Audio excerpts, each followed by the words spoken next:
Hello everyone. This is the 11th part of the story, I'm Voldemort. Chapter 86, New Leadership. In a military tent, Druella and Tom sat on a bed looking at the slightly disheveled-looking Steve and Peggy.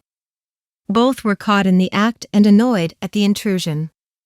"Why are you here?" Peggy says with annoyance laced in her voice. Steve subconsciously nodded beside his lover. He didn't know what they were, but he does know he was just interrupted during a very good moment. He shared every bit of annoyance that Peggy feels. "I thought you would like me to answer some questions for you," Tom said, and the annoyance of the two disappears instantly. They definitely wanted to continue what they started before being interrupted, but figuring out the mysterious magician is far more important. "I see that caught your attention." Tom smirks at their now serious faces. "Feel free to ask some questions and we'll see if I'll answer them." The two then started throwing questions out back and forth. "What are your names?" Peggy asks. "Tom and Drew." Tom replies. "Where are you from?" Steve asks next. "Where does it sound like we're from?" Druella says as she stares at Steve as if he were an idiot. Once the small-time questions were finished, they started breaking out the big ones. "Why did you help us?" Steve asks, truly curious as to why some strangers would help them. "Because I felt like it," Tom says with a smile that's matched by Druella. "Are you a magician or something?" Peggy breaks out the biggest question. "Or something," Druella answers with a scoff. "All right, that's enough questions for now," Tom says, ending the questions portion of their evening. "What? We've barely learned anything about you. You told us your names and then answered with deflections for every other question. Do you expect us to truly believe that you just helped us out of the kindness of your heart?" Peggy questions in an annoyed manner. "I said that you could ask questions. I never promised to answer them. As for believing in our good intentions or not, that doesn't really matter to me," Tom answers casually. Both Peggy and Steve just sigh in annoyance. At least they know the two magicians' names. "Now, on to business," Tom says as he stands from his place on the bed.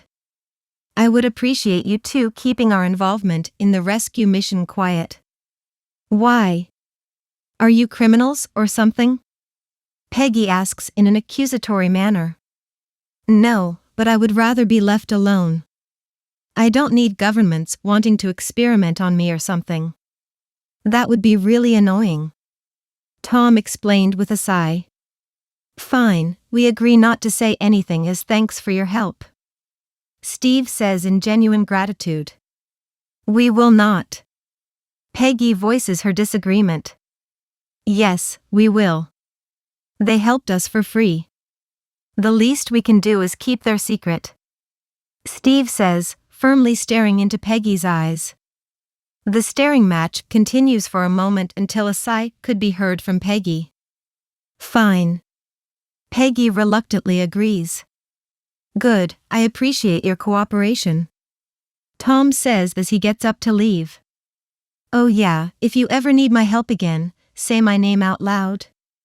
I'll arrive whenever I'm not too busy." Tom opens a portal and steps through, followed by Druella. The portal closes, leaving behind Steve and Peggy in the tent. "So, do you want to pick back up where we left off?" Steve asks with a hopeful smile. No. I'm not in the mood anymore," Peggy says as she walks out of the tent, leaving a sexually frustrated Captain America behind. Steve just stood in the tent, not satisfied at all with how this evening turned out. When Red Skull landed his plane on a runway outside a Hydra base, he was stewing in anger and resentment. He lost the one item that powered his new weaponry. Without the Tesseract, his plans for world domination will be slowed considerably. When he stepped out of the plane, a voice he never wanted to hear sounded behind him. It seems the Great Red Skull has failed in his duties. the voice says in an English accent. Red Skull turns around and sees a white blonde-haired man dressed in a fine suit. Grindelwald. Red Skull says with distaste in his mouth. What do you want? I've made it very clear that you've been banned from any Hydra facilities. How could I be banned from my own facilities? Grindelwald answers with a smirk on his face. What? Red Skull grounds his teeth and tightens his fists. Well, our glorious Führer became very upset with your failure. Losing a base that produced advanced weapons for our grand mission so easily. Truly disappointing, Red. Grindelwald says with a smirk. And that imbecile put you in charge of Hydra? Red Skull gnashes his teeth and glares at the wizard before him. You catch on so quickly. A taunting smile surfaces on Gellert's face. Like that fool could make up his own ideas. Red Skull glares at Grindelwald. A little bird may have whispered in his ear that Hydra wasn't being led properly. Gellert smirks victoriously. Now, as your superior officer, I command you to kneel. Red Skull couldn't believe the nerve of this man. As if he would willingly give up his organization so easily. As their stare-down continues, Red Skull was the first to make his move. He dashed forward and drew a knife from his belt. The need to spill the blood of the man before him clouded his mind. Do you really think I would just hand over all that I've built to some nobody? He yells as he swings his knife back. No, I was hoping you wouldn't. Grindelwald mutters as he draws his wand and calls a spell. Crucio. Red lightning exits his wand and strikes Red Skull before he could get any closer. He falls mid-run and howls in pain on the cold ground. Grindelwald stares down at Red Skull and enjoys the sound of a man wailing in horrific pain. Red Skull had no idea what was happened. All of his information on this man said he was an ordinary human, yet that seemed to be false. Now, where is that blue cube I've been hearing so much about? Gellert questions as the red lightning disappears. Hee, I don't have it. Red Skull laughed in pain as he heaved on the ground. He never thought he would be happy that the Tesseract was stolen from him. It seems he would have lost it upon his arrival anyway. What do you mean you don't have it? Gellert questioned in displeasure. It was stolen. Red Skull says, enjoying the drop in Gellert's mood. Stolen? By who? Chapter 87 Wandless. Christmas passed along with New Year's and it's now 1943. Tom turned 16 years old before the year ended. The winter break continued and news of Captain America, along with his Howling Commandos, began to surface. Every soldier rescued from the Hydra base now made up the Howling Commandos. An elite combat unit led by Captain America himself. Speaking of Captain America, he seemed to have finally received his vibranium shield from Stark. Tales of the captain's mighty shield spread far and wide. Especially to Wakanda, who had to investigate how he got his hands on their treasured metal.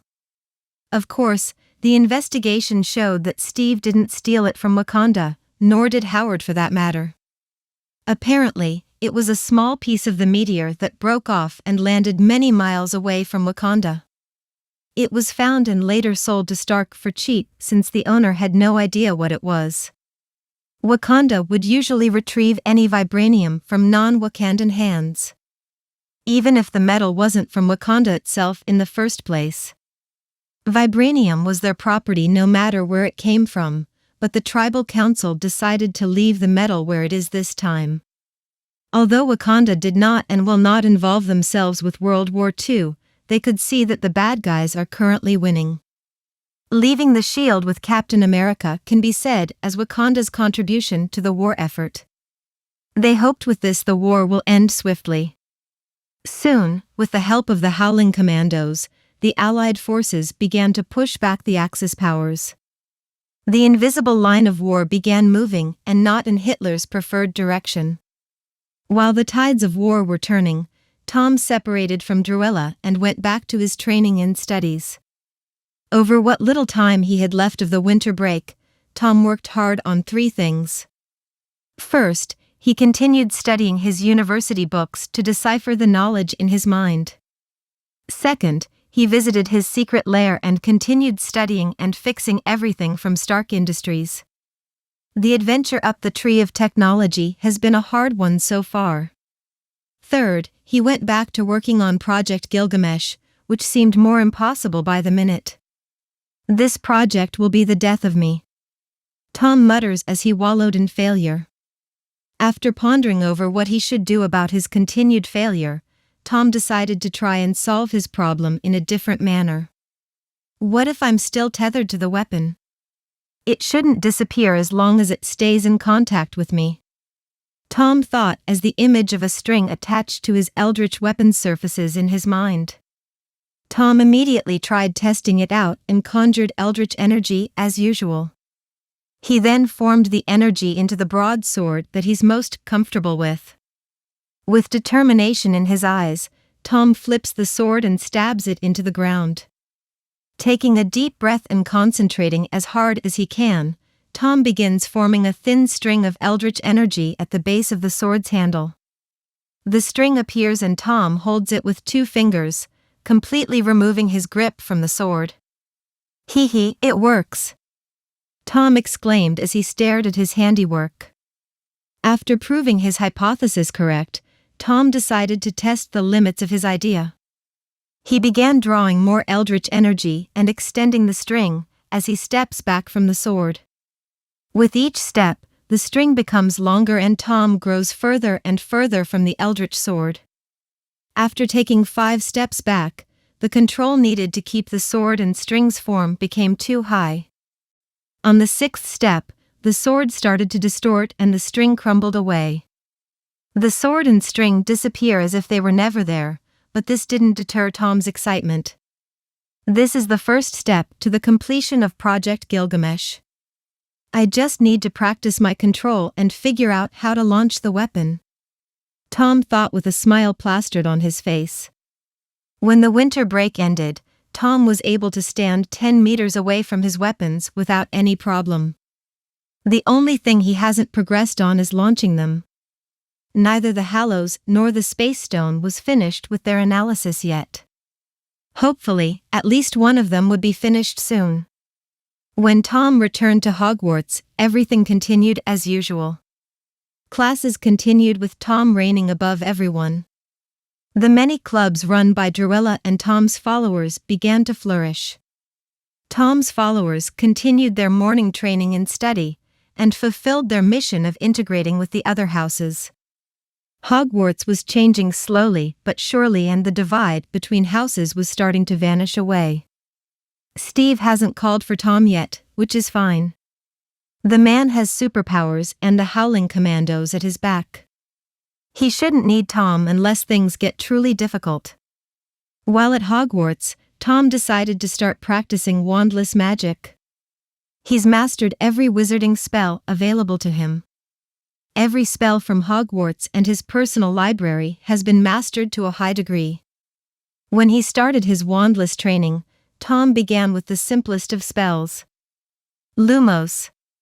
Tom calls over and over while sitting on his bed. After half an hour of failure, Tom tried adding more power to the spell. Lumos. He calls again and pushed as much magic into the spell as he could. A bright light flashes above his hand, powered by a big chunk of his magic. The light blinds his eyes for a moment, causing Tom to see spots for the rest of the night. At least it's working. Now I just need to keep practicing and master the control without a wand as a crutch, Tom thought as he continued practicing until he had no magic remaining in his reserves. Chapter 88 Mommy. The school year came and went quickly, and the summer arrived yet again. School was about as easy as ever for Tom, and that includes the OWLs. While every fifth-year student was going crazy over the test, Tom just sat back and relaxed. He's been the top student for a while and studies advanced magic in his free time, so he was never worried about the OWLs. When it came the time to take the test, Tom breezed through it with relative ease. The fifth-year Slytherins breezed through their tests as well, especially Drusilla, who has been studying under Tom since they arrived at Hogwarts. When the year came to an end, Tom could see some real unity forming between the houses of Hogwarts. Not everyone is friendly, as radicals exist in every group, but everything is moving in the right direction. When Tom exited the train after a long ride back, he said his goodbye to everyone and went on his way. Before heading to Camartage as usual, Tom went to Tintagel to check on his rarest items. In the vault of the castle, Tom found all 3 items where he left them. Except one of these items was not like the others. The analysis runes above the resurrection stone froze in place, unlike the runes above the space stone and the cloak. A delighted smile graced Tom's face. The analysis of the stone had been going long before he found the other items. Grabbing a piece of paper, Tom touched it to the golden eldritch runes. The runes soak into the paper and words began to appear. Once the process was finished, Tom started reading over the paper in curiosity. The paper stated that the stone has no curses or anything of the sort attached to it. It was great to hear because Tom still hasn't had a chance to look into breaking things like that. What the paper said after that slightly worried him. The analysis of the power the stone holds was explained slightly, but everything after that is nothing but a bunch of gibberish. Random letters, numbers, and symbols filled most of the page. The stone is said to be the only object that would bring back the spirits of the holder's deceased loved ones, activating when turned 3 times in the user's hand. These shades are said to dislike being drawn from their rightful afterlife. From what little of the page that made sense, Tom learned that the legend of the stone is mostly true. The stone can bring any deceased spirit back into the living world, not just loved ones. Although, Tom would have to know who he's bringing back by name. He can't just say he wants to meet the creator of the sword and suddenly that person would appear. It is also true that these spirits will not be happy about being summoned. The longer they reside in the living world, the more uncomfortable and angry they will become. The living world is meant for the living, and those without a body to inhabit will be truly displeased. The activation of the stone is the same as the legend as well. Speaking of activating the stone, Tom wanted to do his first test.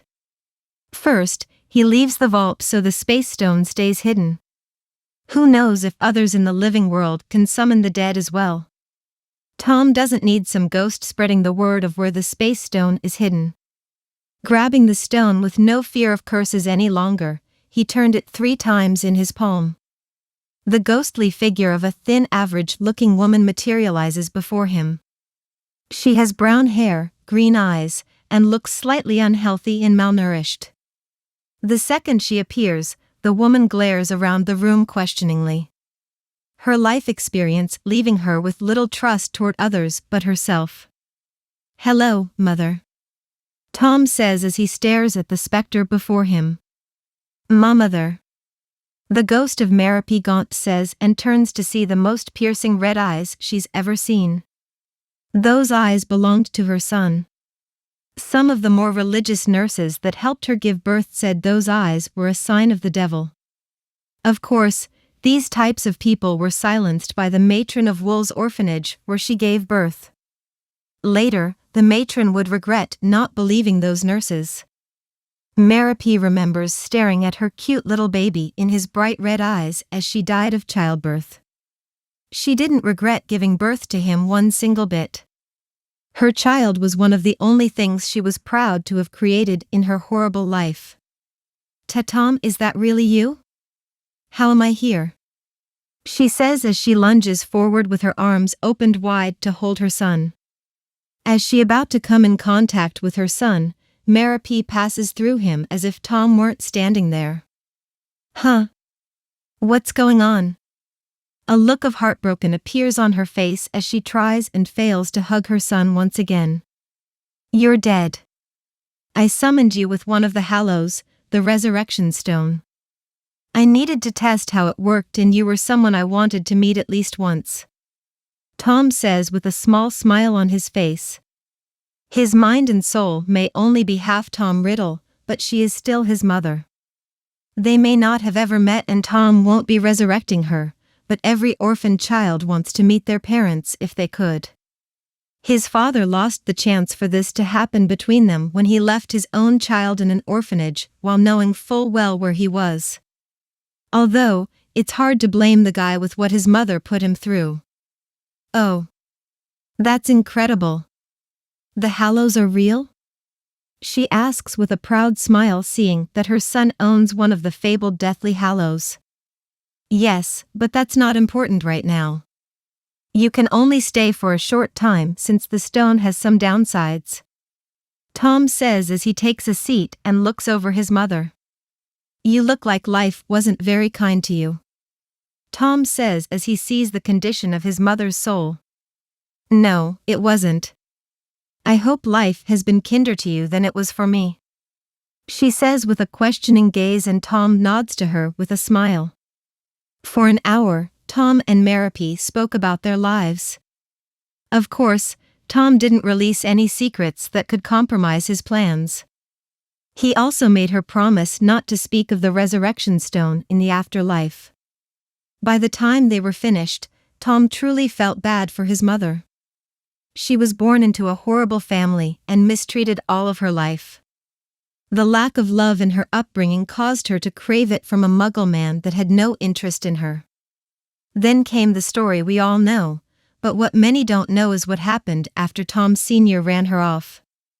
She had to survive on the streets with nothing as a pregnant woman for over a month. Thoughts of returning to her family were immediately thrown away, as her darling child would be killed without a second thought. The Gaunts do not take kindly to tainted blood after all.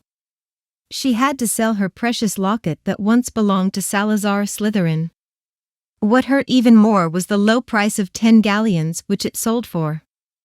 Tom made a mental note to reclaim the locket sooner or later. It seems that our time is up. Tom says, not wanting to keep her too long as she could become moody. Really? But I want to stay and speak to you some more. His mother says sadly. Sorry, but that can't happen. Tom shakes his head and his mother breaks down in tears. Before I send you off, I would like to thank you for giving birth to me. I enjoy my life immensely, and since you're the one that gave it to me, I'm truly thankful. As he says this, Tom turns the stone 3 times and his mother disappears as tears roll down her ghostly face. I have to get Mimsy to clean the dust in here. Tom thought as he wipes the mist from his eyes. Chapter 89. Tom. While Tom was having a touching reunion with his ghostly mother, Captain America and the Howling Commandos received an important mission. They received information on the location of Dr. Arnim Zola, the lead scientist of Hydra. The second the Allied forces got the info, they called in the captain and his merry men. On a snow-covered mountain, the Howling Commandos prepare to zipline onto a moving train. Remember when I made you ride the Cyclone at Coney Island? Bucky asks Steve as they wait for the train to move into place. Yeah, I threw up, didn't I? Captain replies as he remembers the horrible experience. This isn't payback, is it? Bucky questions with a quirked eyebrow. Now why would I do that? Steve asks with a smirk on his face. As the train gets into position, one by one the Howling Commandos zip line down. After a scenic ride down the line, they land perfectly on the high-speed train. Entering the train, the commandos start sweeping every boxcar. As they search, the enemy has already noticed their arrival. Cameras in each car have picked up on the intruders. Stop them. Kill them all. Zola rants as he watches the cameras. Every Hydra agent becomes alert and moves to intercept the commandos. A battle breaks out on the train and Zola could do nothing but watch as his soldiers were decimated one by one. Seeing that he would lose, Zola remembers something his new boss gave him. Fishing through his briefcase, Zola pulled out a stick and broke it in half. Zola then looked around the room as if waiting for something to happen. When he saw nothing, he cursed himself for believing what he was told. Suddenly, a group of people dressed in wizarding robes appeared in the room. Zola looked shocked at the act of teleportation before his very eyes. The second the robed men and woman appeared, they took out some sticks and began surveying the area. What happened? One of the stick-wielding people asked. Did you just teleport into a moving train? Zola asked as the scientist inside him couldn't be held at bay. Sure, now what happened? The wizard says, not knowing what teleportation is. Captain America and his men have boarded the train. We're losing. Zola says, hoping these robed teleporters could get him out of here. I see, we'll deal with it. The boss wants Captain America dead anyway. He replies and they leave the train car to search for the intruders. While the captain and his men were working their way up the train, they decimated any Hydra soldiers that got in the way. From car to car they moved swiftly and cleared every single one, leaving nothing but a trail of bodies in their wake. When they were halfway through the train, something unexpected happened. Steve saw a group of people wielding the same sticks as Tom and Drew. As soon as he saw them, he knew they were in trouble. Then one of the stick-wielding people said something that sounded like abracadabra, and a green light hit one of his soldiers. The soldier simply fell to the floor dead as soon as the light hit him. Steve knew this mission was over the second the magicians arrived. Get to cover and return fire. Those that can retreat move to the previous train car. Steve said as he and his men take cover behind crates scattered around the car. The Howling Commandos start firing upon the wizards, but they say another word and invisible shields appear to block the bullets. As the image of one of his soldiers dying so easily swirled in Steve's mind, he remembers what Tom told him at their last meeting. If you ever need my help again, say my name out loud. I'll arrive whenever I'm not too busy. Tom told him and Steve hoped to God that his magician friend wasn't busy.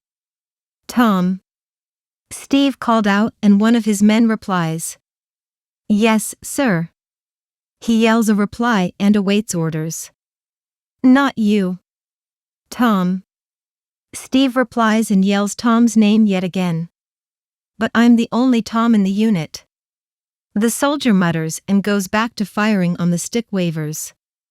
Spells and bullets fly through the train as the two sides engage one another. Tom.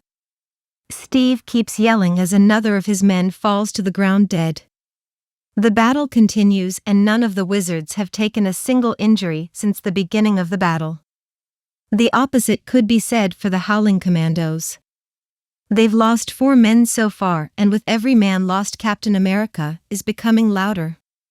Never has the Howling Commandos lost so many soldiers in a single battle.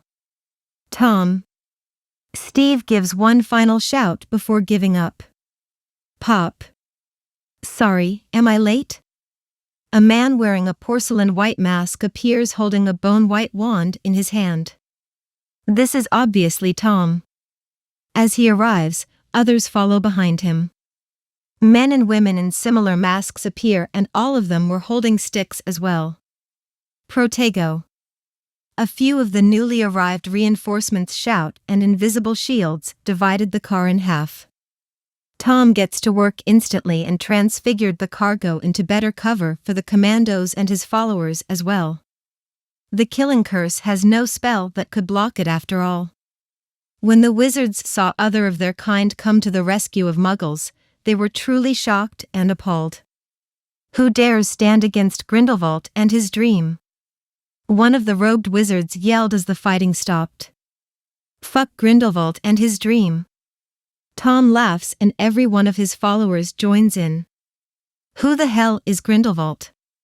Steve thought in confusion. Chapter 90 Caboose Battle. When Tom was about to further test the resurrection stone, one of the elves that kept watch on Captain America appeared before him. "Master." "Trouble. Big trouble," the elf exclaimed. "What kind of trouble?" Tom asks, and the elf begins explaining how the Howling Commandos are currently pinned down by some wizards. When Tom heard this, he immediately thought that they had to be Grindelwald's followers. After a quick debrief of the situation, Tom was going to go on his own to deal with it but decided against it. His followers could use some experience in the field, and this is a perfect time to throw them in the deep end. He wasn't worried much for their safety. As long as Grindelwald himself doesn't show up, Tom could wipe the floor with most wizards fairly easily. Before heading to the train, Tom contacted his more battle-inclined followers. He told them of the situation and sent elves to pop them on the train. They haven't been on the train nor the area around it, so his followers wouldn't be able to operate on their own. Among the followers going to support Steve and his men is Zola.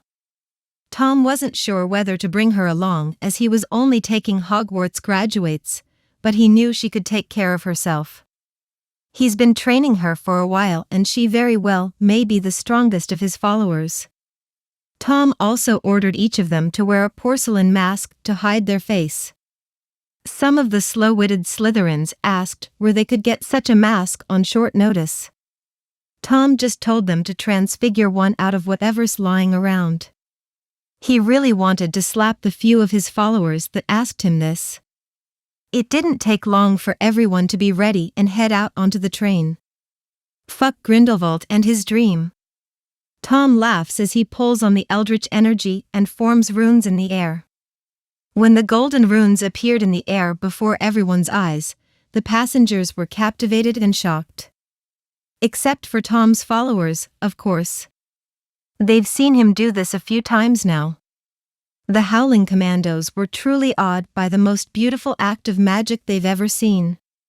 Though Grindelwald's followers were feeling the same, they are also shocked and confused. Never have any of them seen such strange magic before. The new magic being wielded in front of their eyes sends alarm bells through each of their minds. The eldritch runes spread everywhere and imprint on every inch of the train car. These runes are something Tom learned while studying in the library at Camartage. They're anti-teleportation and anti-portal runes that block almost all forms of magical travel. Now, everyone in the train car won't be able to escape so easily. The runes also block incoming travel as well, so no reinforcements will be arriving unless they arrive in a different part of the train. Tom also added in some runes that would block any messages from leaving. Even he won't be able to send a message through the mark to his followers outside the train. I advise you all to surrender. I have things to do and don't have patience for annoyances today. Tom says as he aims his wand to the floor of the train car and starts transfiguring it. The windows of the car become metal blocking any light from entering, and the doors on either side become nothing but walls locking everyone inside. Only a few bulbs hung on the ceiling of the dimly lit train car keep the area bright enough to barely see. We don't surrender to muggle-loving fools that would turn on their own people. One of the wizards yelled and the hail of battle began again. Spells flew all over the train as the two sides went at it. The Howling Commandos didn't fully understand what was happening, but they knew what reinforcements looked like when they saw them. Soon the Commandos joined the fight yet again and assisted their magical friends. While his followers and the Howling Commandos were fighting the wizards, Tom looked over at Steve and casually leaned on his piece of cover. So, how was your first run-in with some of my kind? Tom asks as a killing curse thrown by one of his followers strikes one of the opposing wizards, killing him instantly. You failed to mention there were more of you in our last meeting. Steve says as he pulls a pistol and fires randomly towards the enemy. Nor did you mention their involvement in the war. Well, my people like to live hidden lives, so I thought it best to keep that piece of information to myself. Tom says as he wonders something. As for their involvement in the war, you've been mainly taking down Hydra bases. I didn't think Grindelwald would spread his influence to Hydra as well. Who's Grindelwald? Steve asks as a spell breaks one of the shields blocking the enemy. Seeing the opening, Steve grabs a grenade from one of his men, pulls the pin, and tosses it over. He's one of the most powerful and dangerous dark wizards to ever exist. Tom says as the grenade sails perfectly through the hole in the enemy's defense and explodes, killing 2 wizards and injuring 3 more. Nice throw. Tom comments as the wizards begin to panic and fix their defenses. We should retreat. At the rate the battle is going, we'll be dead in minutes. One of the enemy wizards called out in fear. Yeah, grab the bodies of our fallen comrades and apparate back to base. Another answered is anger at the sight of his fallen friends. Soon the wizards began focusing on defense as they gathered their men.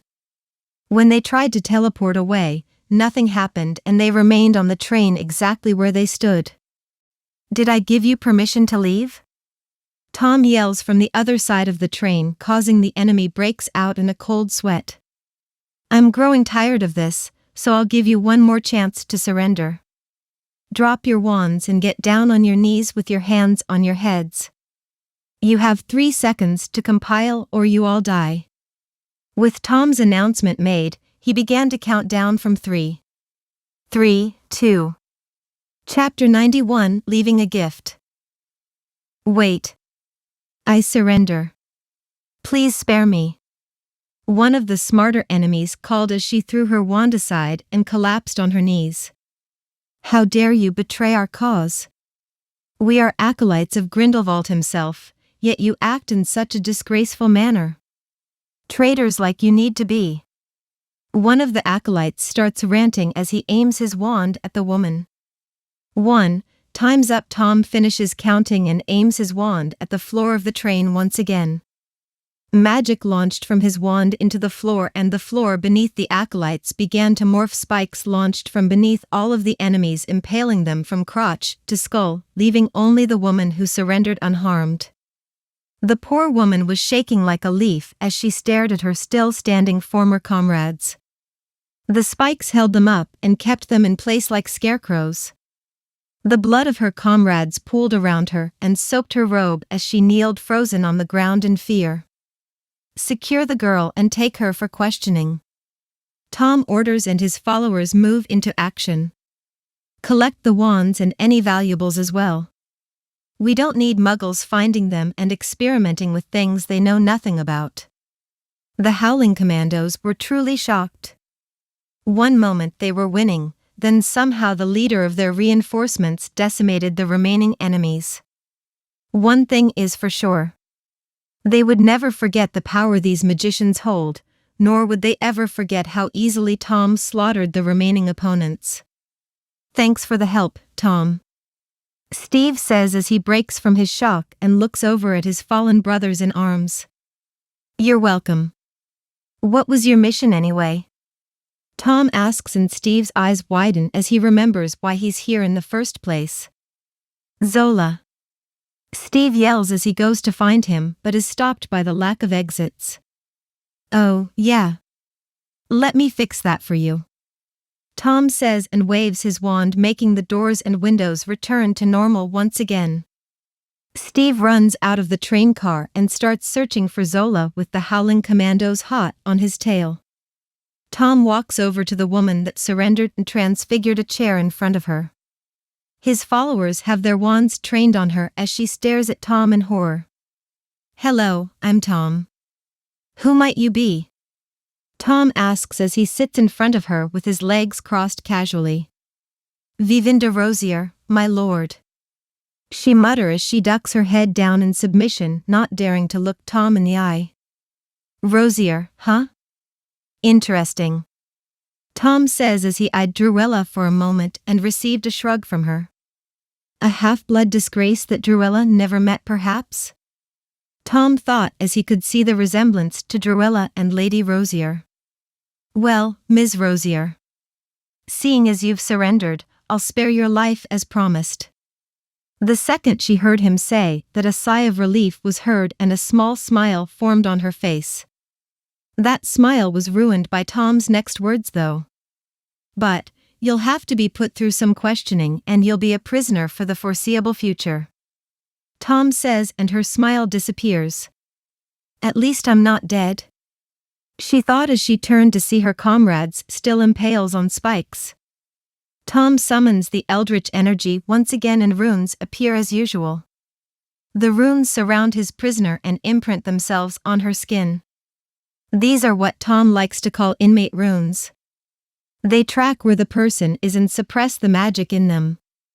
She won't be able to use any magic even if a wand were to fall into her lap. "Take her to the dungeon at your manor, Drew," Tom says as he removes the anti-portal runes and opens one to Druella's home. "Sure, I have questions for my parents anyway," Druella mutters as she drags her family member through the portal. "Hee, I'll visit once this is all cleaned up," Tom yelled and closed the portal behind Druella.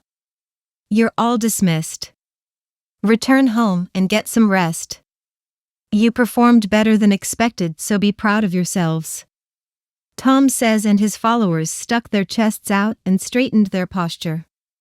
Once all of them have left, Tom looked at the bodies impaled before him and decided to leave a message for Grindelwald. "I hope he likes my present for him," Tom thought as he admired his handiwork. "Now, let's go and see if the captain completed his mission," Tom says as he walks through the train, finding nothing but bodies of Hydra soldiers along the way. After going through multiple train cars, Tom found Steve and the rest of the Howling Commandos in what appeared to be the control room. Zola was tied to a chair and getting the shit kicked out of him. What's surprising is the fact that Steve is turning a blind eye to the blatant beatdown. I guess he's angry about the deaths of his men, Tom thought as he made his presence known. "Hey, if you have what you came for, you should leave quickly." "Why?" Steve asks as the commandos stop beating on Zola. "When those guys we killed don't return, Grindelwald will send others. He may even come himself if we're unlucky enough," Tom says as he leans on the doorframe of the control room. "That's good, isn't it? We can take him down if he comes," Bucky says, and the commandos voice their agreement. "It isn't that simple." Tom shakes his head. "I'm currently weaker than Grindelwald.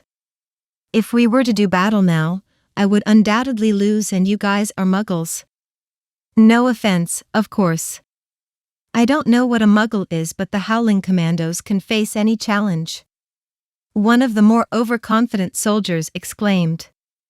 Sigh. "I'm going to explain this in simpler terms for you.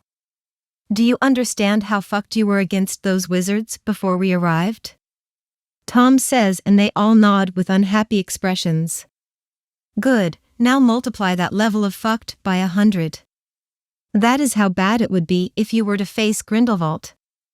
A few hours after Tom and the Howling Commandos left the train, along with Zola as a prisoner, countless wizards apparat onto the fully stopped train.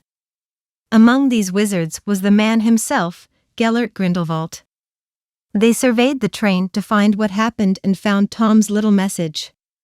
When Gellert walked into that particular train car, he was met with the impaled forms of almost a dozen dead bodies. Crimson blood dripped from them onto a puddle of blood that seemed to fill the entire train car. Each body was transfigured to look like the spitting image of Gellert himself. Their hair and eye color changed. Their faces and bodies morphed. If that wasn't a good enough message for him, something was written in blood on the wall next to the bodies. Enemies of the air beware. Chapter 92 Interrogation. After completing his mission, Captain America and the Howling Commandos agreed to not say anything about Tom and his followers in their reports. Before leaving, Tom used legilimency on Zola to see if he knew anything about him or his followers. Luckily, the cameras were disabled with their arrival, so he saw nothing of the battle. Also, when Tom came to the control room, Zola was too busy getting his beat down to pay attention to Tom.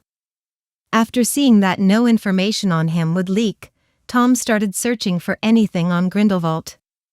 This is when Tom learned of the new leadership of Hydra. Grindelwald is now in charge and Red Skull has become his faithful little B***TCH. Who knows how much torture and mind magic was used to get him under control.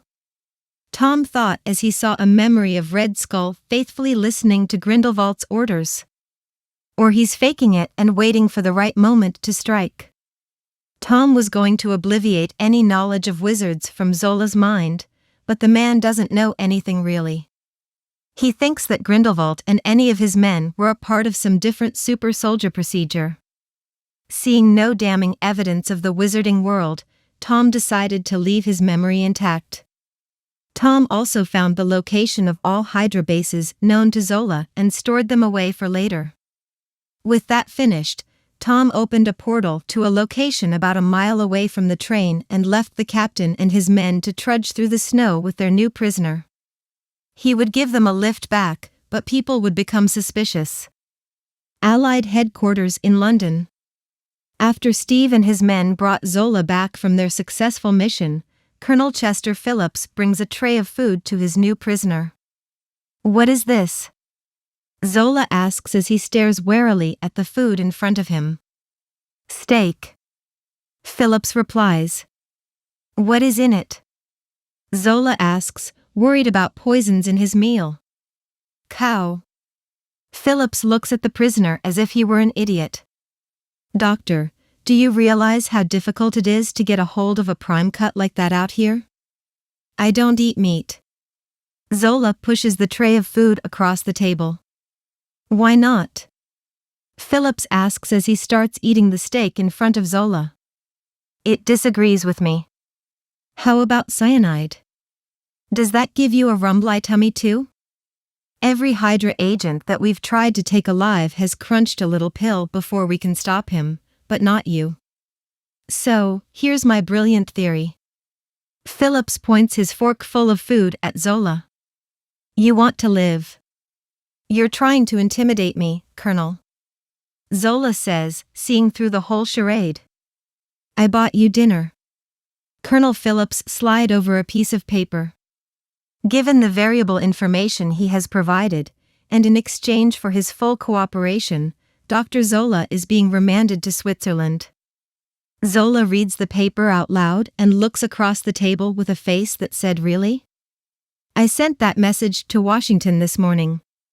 Of course, it was encoded. You guys haven't broken those codes, have you? That would be awkward." Phillips smirks. "Grindelwald will know this is a lie," Zola says as he tosses the paper on the floor. "Now that is a name I've been hearing about since your capture. Who is he and what happened to your old boss Schmidt?" Colonel Phillips asks in curiosity and Zola remains tight-lipped. Everything he has seen of Grindelwald scares Zola immensely, so he will keep his mouth shut.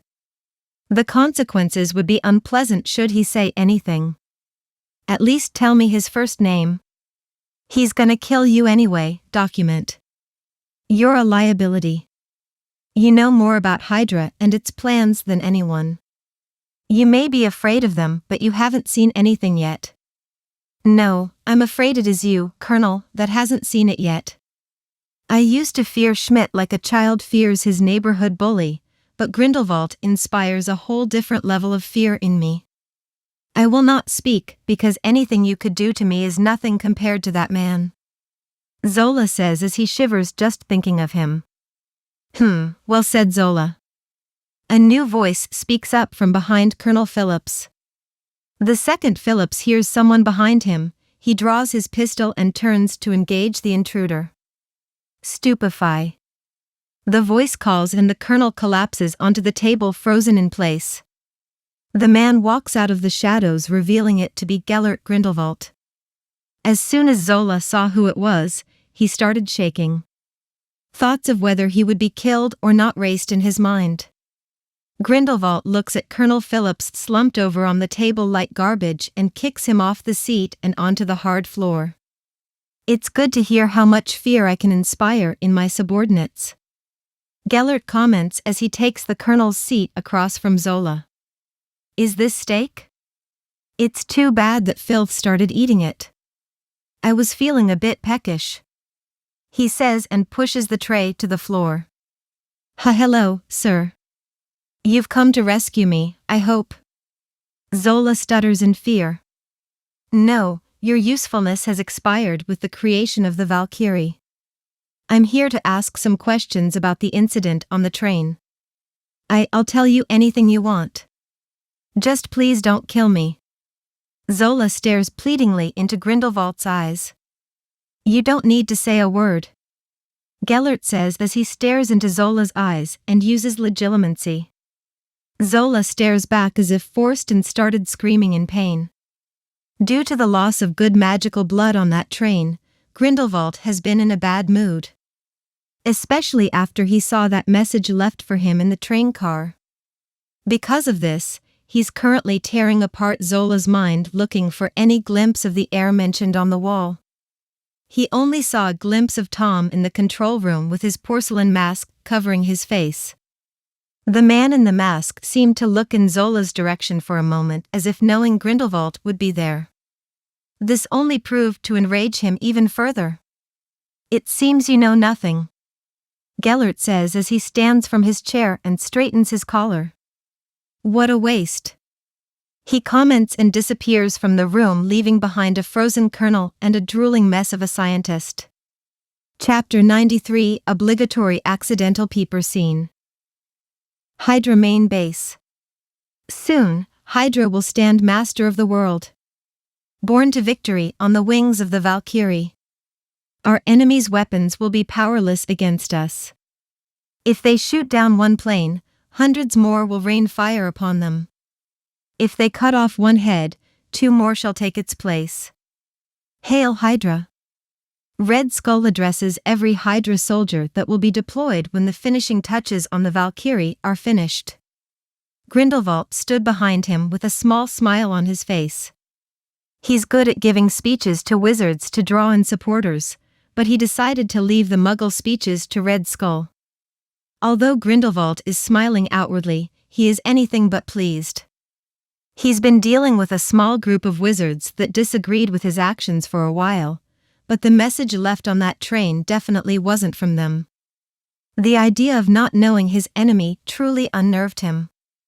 Images of his bloody impaled body constantly appeared in his mind.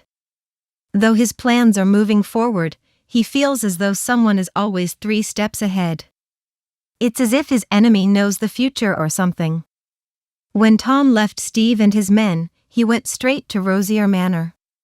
He portaled straight into Druella's room without thinking and saw her naked form. She must have just taken a bath since her hair is wet. Sorry? Tom awkwardly says as he stares fixedly at his second-in-command's bare breasts. Huh? Druella froze forever a moment as her face turns crimson. If you were truly sorry, you would stop looking, she exclaims as she breaks from her stupor and dives onto the bed and under the covers. I guess I'm not that sorry then, Tom says as he walks to the door. I'll wait for you downstairs. When Tom left the room, both he and Druella let out a sigh. Druella's was of relief that he was gone, while Tom's was because he was unsatisfied. He wished she would have let his eyes linger a bit longer. Once she was done changing and came downstairs, the atmosphere was a little weird between them. Tom decided to cover it up with business. Have you found anything on our prisoner? Tom asks. No. She shakes her head. My parents are out at the moment. I had the elves call them back and we'll find out when they arrive. All right, I have to take care of something. Contact me through the mark when you have information, Tom says as he opens a portal and steps through. Oh, and you shouldn't be ashamed of your body. You're quite breathtaking. Before Druella could comprehend what Tom said, the portal closed, leaving her alone in her living room. Suddenly a small smile appears on her face. He called me breathtaking. In London, a part of the city destroyed by bombs.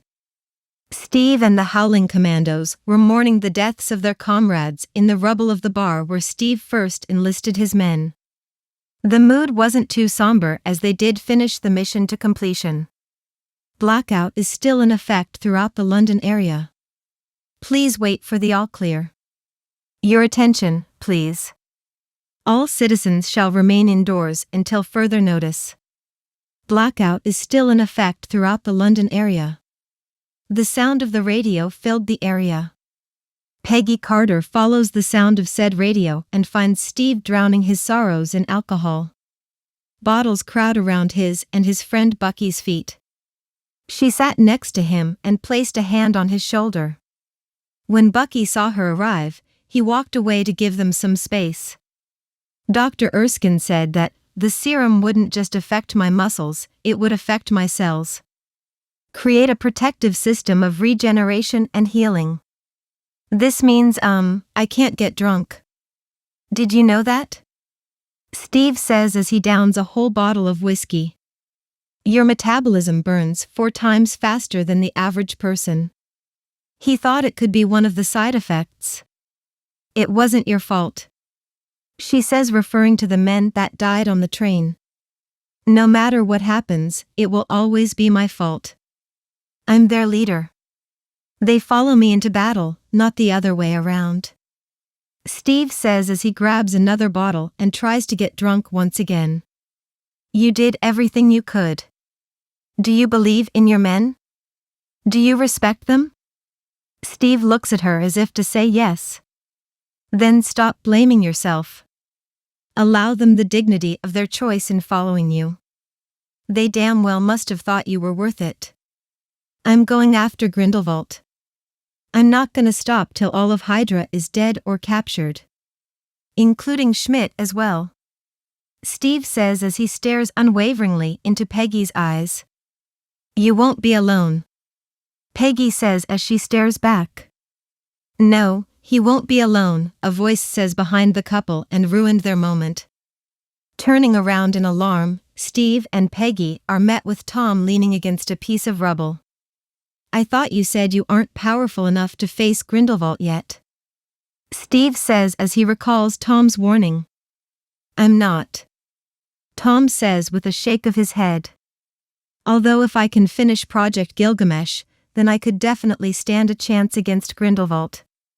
He thought and decided to kick that project into overdrive. Then why? Peggy asks. Because if you go at Grindelwald with everything you have, you will lose without a shadow of a doubt. You may be a super soldier with a company of men at your back, but he is far beyond any of your limits. Tom says truthfully, and they seem to believe him. That doesn't answer the question. Why would you help us? Peggy restates her question. Well, I can't have my new American friends dying so easily, can I? Tom says with a smirk on his face. Haha, then welcome to the team, Tom. Steve laughs and holds his hand out to his English friend. Thanks for having me. Tom grabs his hand and shakes it. Do I get any Captain America apparel? Oh, maybe a Howling Commando shirt or hat? Chapter 94, Preparations. After agreeing to team up with the Howling Commandos, Tom handed over the list of remaining Hydra bases he stole from Zola's mind. Where did you get these locations? Peggy asks as she reads over the short list. Captain America and the Howling Commandos have been taking out Hydra bases for a while, so barely 4 bases remain based on Zola's knowledge. I have my ways. Tom says, avoiding the question. It's best not to tell people that he could easily read their minds. They would definitely become paranoid if they knew. All right, but do we know which base Grindelwald and Schmidt are located? Steve asks as he takes the list and looks it over. The first one on the list is where they are building their weapon to win the war, so that's probably where they are at the moment. Tom says, dropping a big piece of information. What weapon? This is the first we're hearing of this. Peggy says in alarm.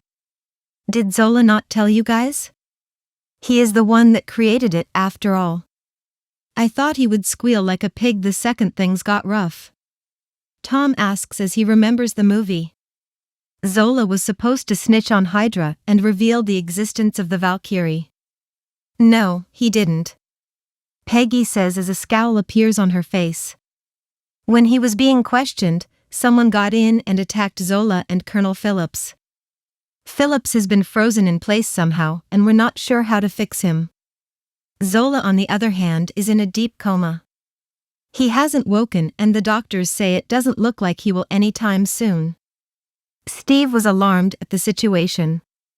Phillips may have been AD*CK to him in the beginning, but he would never wish something bad on the man. You said he was frozen? Like stuck in place or really cold? Tom asks as it sounds like he's been stupefied. Stuck in place, why? Peggy asks, seeing that Tom may know what happened. It sounds like he was stupefied. It's a magic spell that I can reverse fairly easily. Grindelwald or one of his men must have paid them a visit. Where is Phillips now? Tom asks. St. Thomas Hospital. It's not far from here.